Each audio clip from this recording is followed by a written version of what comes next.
Pernah nggak kamu berjalan di suatu kota, melihat orang lalu lalang, gedung tinggi, lampu malam yang indah, tanpa sadar bahwa di bawah kakimu ada ribuan orang yang tidak pernah dimakamkan secara layak? Ini bukan legenda, bukan mitos, tapi sejarah yang sengaja ditutup, dikubur, lalu di atasnya dibangun kehidupan baru. Literally. Malam ini kita nggak akan bahas kota yang horor, kita akan bahas kota yang nyata, yang berdiri di atas kuburan rahasia, dan bagaimana dunia memilih untuk tetap hidup di atas masa lalu yang berdarah. Baiklah para penanda, selamat datang di episode kota yang dibangun di atas kuburan.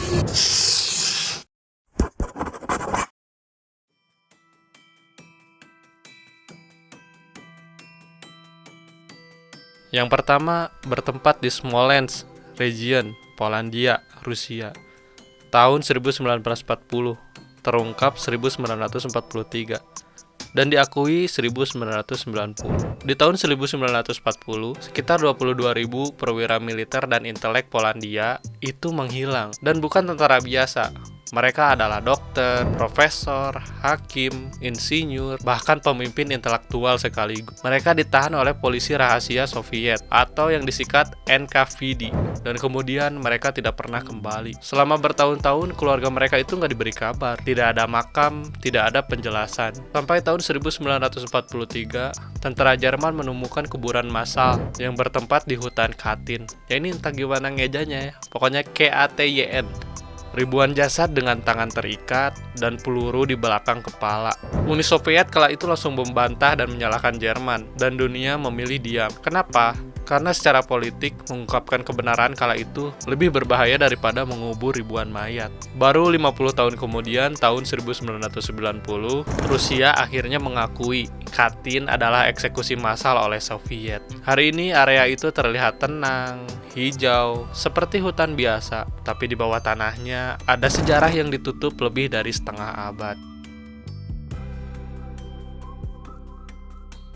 Lalu ada di Phnom Penh, Kamboja, tahun 1975 sampai 1979. Di akhir tahun 1970-an, rejim Khmer Merah mengambil alih Kamboja. Target mereka sederhana tapi mengerikan. Menghapus intelektual, guru, dokter, dan orang-orang yang bisa membaca dan menulis. Bahkan orang yang pakai kacamata pun ikut terkena imbasnya. Mungkin dianggap orang-orang yang pintar ya. Sekitar 1,7 atau 2 juta orang tewas. Banyak dari mereka dibunuh di area terbuka yang sekarang kita kenal sebagai killing fields. Masalahnya, setelah rejim jatuh, negara ini harus tetap hidup. Dan Phnom Penh menjadi kota yang aktif. Sekolah berdiri, perumahan dibangun, anak-anak bermain. Di banyak titik kota, kuburan massal nggak dipindahkan. Mereka ditutup, diratakan, dan dilupakan. Hari ini orang-orang tinggal, bekerja, bahkan menikah di atas tanah yang dulunya adalah tempat eksekusi. Bukan karena mereka tidak peduli, tapi karena negara ini sudah tidak punya pilihan lain.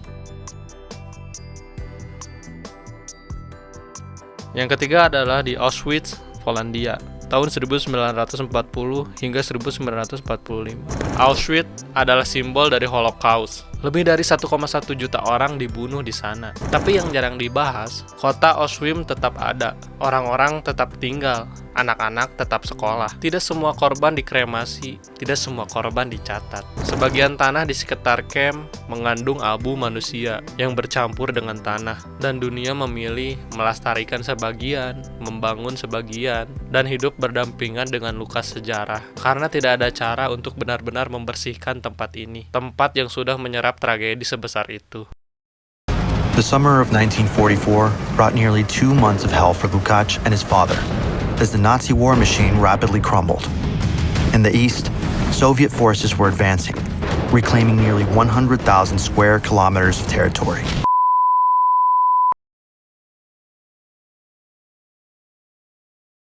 Kota bukan cuma bangunan, kota adalah memori kolektif. Ketika memori itu terlalu menyakitkan, manusia hanya punya 2 pilihan, mengingat dan hancur, atau melupakan dan bertahan. Banyak kota memilih untuk bertahan, bukan karena mereka kejam, tapi hidup harus terus berjalan. Lain kali kalau kamu berjalan di kota yang terlihat indah, ingatlah satu hal. Tanah yang kita pijak hari ini mungkin pernah menjadi saksi jeritan yang tidak tercatat. Bukan untuk menakut-nakuti, tapi untuk mengingatkan. Karena sejarah yang dikubur tidak pernah benar-benar mati. Ia hanya menunggu untuk diceritakan kembali.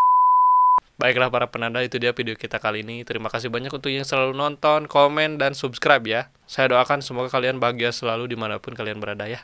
Terima kasih. Jangan lupa subscribe.